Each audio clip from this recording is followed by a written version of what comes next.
Alright, so my name is Kayla Moss. I did mine on spinal cord injuries. So what is a spinal cord injury? Well, it's exactly what it sounds like. It is an injury of the spine caused by a force that either breaks or dislocates the vertebrae.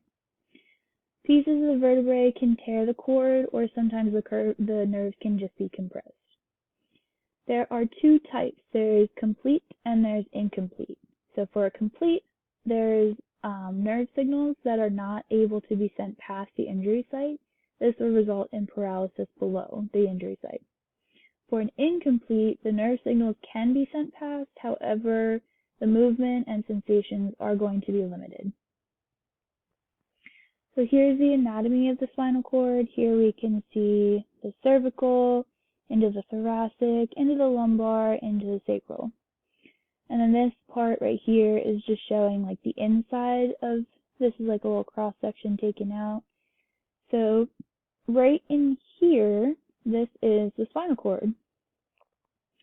This is just an easier picture to look at. This is the back of the spine, and then this right here is the disc, and this little tiny thing right here is the spinal cord. And then this is the spinal cord blown up. So here is the sensory nuclei, and then this is the motor nuclei. So this is just showing you an example of the complete versus the incomplete. So for the complete spinal cord injury, you can see that up here the nerve signals are being sent down, and then right here is the injury site, and there's no more signals being received or sent down here. But for the incomplete, you can see here's the signals being sent, it hits the injury site, and only part of the signal is sent through. So for the complete spinal cord injury, like we said, the nerve signals are not sent past the point of injury. This can lead to paralysis, and there's either quadriplegic or paraplegic. Quadriplegic is when all four limbs are paralyzed, and paraplegic is just the lower half of the body. For the incomplete, remember the nerve signals are not completely blocked past the point of injury. Just the movement and the sensations are limited. So there's actually four different types. There's anterior, central, posterior, and something called Brown-Séquard syndrome.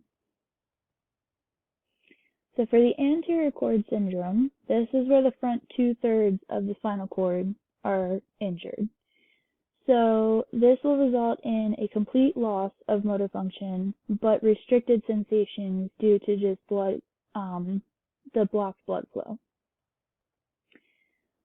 This will usually happen when the spine is dislocated forward and the front of the spine is crushed by the bottom of the spine.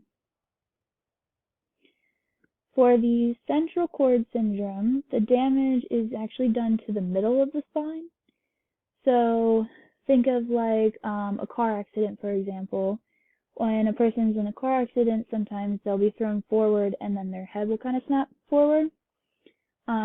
So like any kind of whiplash or like a concussion, hyperextension of the neck.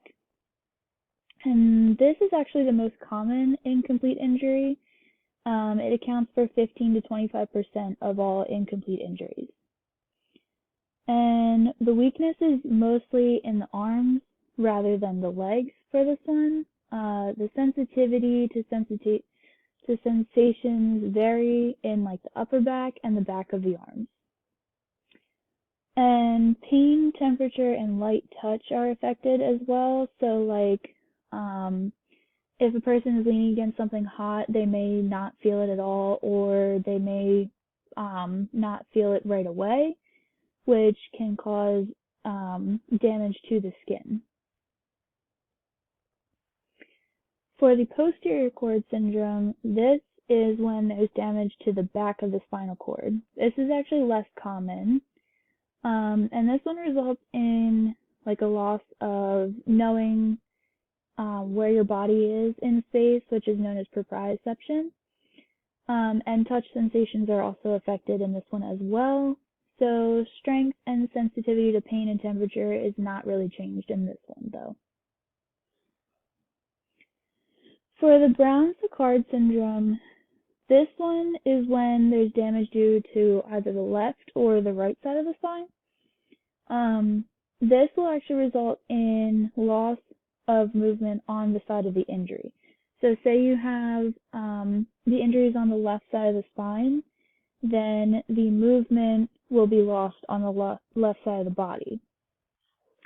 Again, proprioception is also limited. This one is actually super rare. It's only accounting for like 2 to 4% of spinal cord injuries. Now, this part is really kind of interesting. So, remember what we said about the loss of movement on the same side of the injury? Well, for sensations of pain and temperature, it's going to be on the opposite side. So, again, if we have the injury on the left side, on the right side of the body, we're going to experience sensations of pain and temperature change. This is actually due to the fact of the spinothalamic tracts crossing through the middle of the spinal cord. So, moving on to the pathophysiology, obviously we know there's going to be a loss of sensation. So, like I said, leaning up against something that is hot. And we know there's going to be loss of motor function, and the person's blood pressure can actually be affected. It's mostly going to lower blood pressure than increase the blood pressure. The example that I found was if the person is laying in like a hospital bed, and you know how they can move the bed. If they move the bed, our blood vessels can adapt. They can either dilate or they can constrict themselves to control the blood pressure. Well, in somebody who has a spinal cord injury, they could either not react at all or they could take a while to react, which could lower blood pressure. There's also something known as spinal shock. So this is when the body attempts to heal itself. So when the body tries to heal itself, it will create an inflammatory response. This response can actually reduce the blood flow and cause cell death, which sometimes this can lead to a misdiagnosis. So if a person comes in and they are having loss of sensations and loss of motor function due to the reduced blood flow, then they can be diagnosed as having a complete spinal cord injury when they may only have an incomplete spinal cord injury, but they're experiencing spinal shock. So this can actually happen, I think it said 3 to 5 days after the injury. They can also experience breathing problems because if they get an injury to like the cervical section of the spine or the any part of the thoracic, I think mostly like the upper thoracic part, it could lead to pneumonia because they won't be able to clear their lungs of anything, so fluid can build up in their lungs. They can also experience bowel and bladder dysfunction. So this can lead to UTIs, and the kidneys can also swell because of urine buildup. So the urine can build up in the body because the muscles are they're just always in a relaxed and expanded state because of the decreased muscle tone. So if the muscles are always expanded and relaxed, they're never going to be able to fully empty. So the urine is just going to start to build up, which can lead to the swelling of the kidneys, it can lead to UTIs, it can lead to kidney stones, and it can lead to bladder cancer. So the medications could be pain relievers and muscle relaxants, and they did also say that sometimes they'll go on antidepressants, but that just varies depending on the person. So if a person comes in and they are on pain relievers. This could cause an issue because it may not allow the person to know when to stop exercising. Like sometimes if we're lifting a weight and we're like, oof, no, that's really heavy, that kind of hurts, they may not be able to realize that. Same kind of thing with muscle relaxants. It can cause drowsiness, so they may be like unaware of what's happening, or they may not be in the right state of mind. So again, if they go to pick up something and they're like, all right, yeah, this is fine, but it may actually be causing them more harm.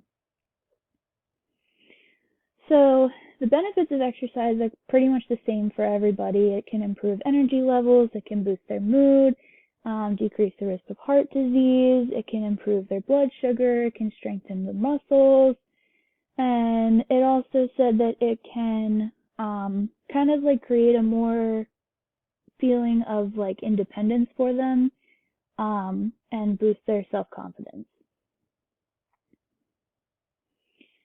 So modifications that may be needed could be like straps or anything to help stabilize them, to improve their positioning, or to keep their balance.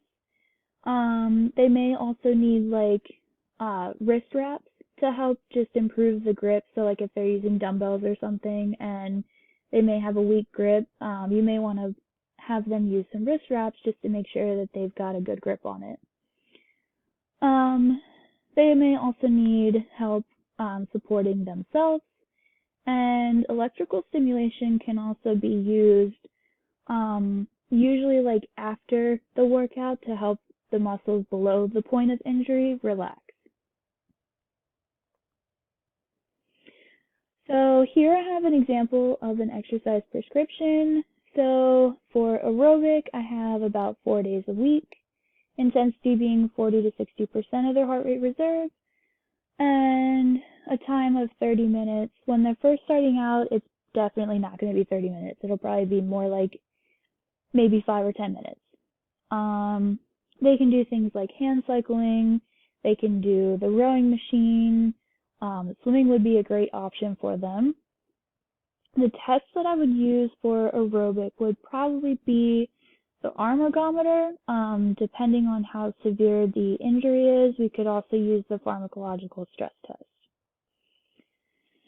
For the resistance, I would do about 2 days a week. Again, still 50 to 60% of their heart rate reserve, and about 30 minutes. Again, just starting out, it's probably not going to be 30 minutes. It will probably be like maybe 10 minutes. They can do weightlifting, so like I said, with the dumbbells. They can use resistance bands. And the test that I would do would probably be the hand grip dynamometer. And then for the flexibility, I said about once a week. This can obviously vary. We can kind of put it in with like their warm-up, or we can put it in with their cool-down. The intensity would just be obviously stretching until there's a point of just feeling a slight tightness. A lot of times, if like they are in a wheelchair, they're kind of like hunched over, so you would want to do a lot of like trying to open up the chest for them, trying to get movement through the lungs to decrease any chance of the pneumonia and fluid buildup. Time would again be about 30 minutes, and it would be any of like static or dynamic stretching. And that is all I have for you guys.